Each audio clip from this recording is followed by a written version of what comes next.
जय मसीह की। हमारे परमेश्वर को महिमा मिले। एक और नया दिन हमारे प्रभु ने हमें दिया है। स्वागत है आप सबका इस कार्यक्रम में। आज की रोटी प्रार्थना करें। सर्वशक्तिमान स्वर्गीय पिता, आपके पुत्र यीशु मसीह के नाम से हम आपके सन्मुख में आते हैं। प्रभु जी, आज का दिन हमें से प्रत्येक के लिए एक आशीष का दिन रहने पाए।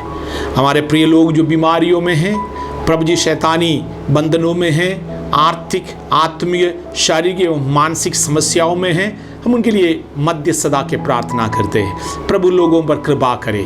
प्रभु जितने प्रिय लोग प्रार्थना मांगे हैं उनके लिए धन्यवाद। आपके ओर से करुणा परमेश्वर आप प्रकट करेंगे, करुणा दिखाएंगे। प्रभु हमारे जीवन से बढ़कर आपके करुणा हमारे लिए उत्तम है।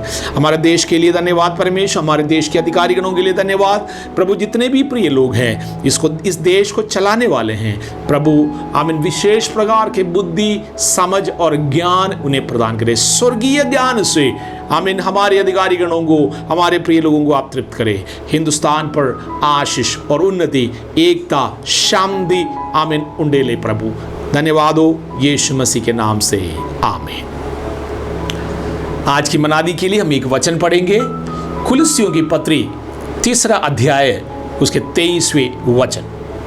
और जो कुछ तुम करते हो तब मन से करो, ये समझकर कि मनुष्यों के लिए नहीं परंतु प्रभु के लिए करते हो। एक आत्मिक व्यक्ति का जीवन किस प्रकार होना चाहिए, इन वचनों से हम लोग आमीन समझने की कोशिश करेंगे। हम लोग अनेकों चीज़ें, अनेकों बातें करते हैं प्रतिदिन के जीवन में, लेकिन अगर आप एक आत्मिक है, मनुष्य आपके लिए क्या कर रहा है, मनुष्य आपके विरोध में क्या सोच रहा है, उससे बढ़कर आपके परमेश्वर, हमारे परमेश्वर हम लोगों के लिए क्या सोच रहा है, हमसे क्या चाहते हैं, इसके विषय में प्रतिदिन हम सोचेंगे। एक दृष्टांत मैं देना चाहता हूं। पुराने नियम में उत्पत्ति के पुस्तक में जोसेफ नाम के एक व्यक्ति के बारे में लिखा है। उनका जीवन इस प्रकार के हैं। अच्छा घर के एक अधिकारी का, एक बड़ा जाने माना पिता के 12 पुत्रों में से एक थे।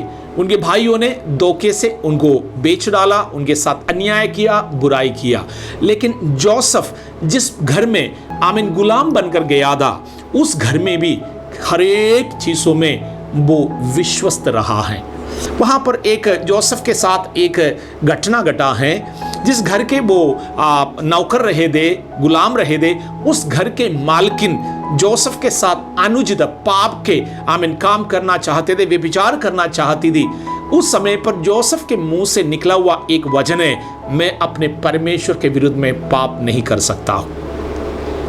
एक गुलाम की मानसिकता इस रीति का होता है, सारे संसार से वो घृणा कर सकते, उनके पास रीजन है कहने के लिए, वो अपने मालिक को धोखा दे सकता है।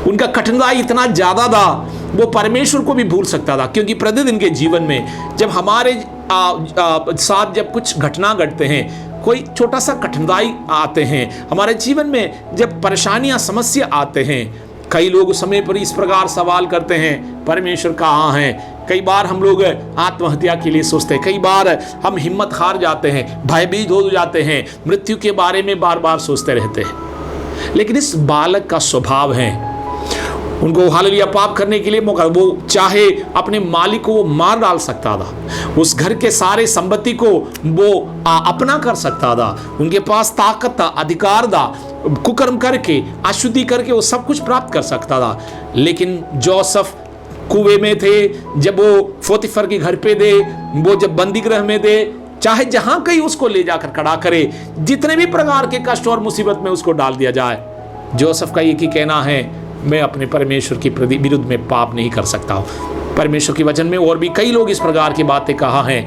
मैं मनुष्यों की प्रति, परमेश्वर के प्रति पाप नहीं कर सकता हूँ। एक उत्तम आदमी का पहला कर्तव्य है और पहला लक्षण है।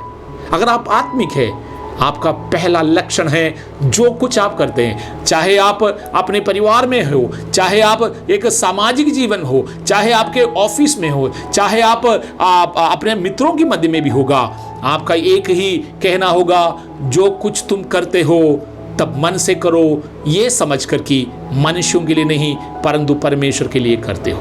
हमारे सामने सबसे पहले परमेश्वर आते हैं, उसके बाद बाकी सब कुछ है। इस बात को नहीं भूलिएगा। हम अपने परमेश्वर के हालेलुया चुने हुए लोग होने के कारण धार्मिकता में, जैसे जोसेफ ने कहा, मैं परमेश्वर के विरुद्ध में पाप नहीं कर सकता, यही रहे आज से लेकर आपके जीवन के आमीन हालेलुया स्वभाव। प्रभु आपको आशीष दे। इन वचनों से आप सब लोग आशीषित रहने पाए, यीशु मसीह के नाम से आमीन।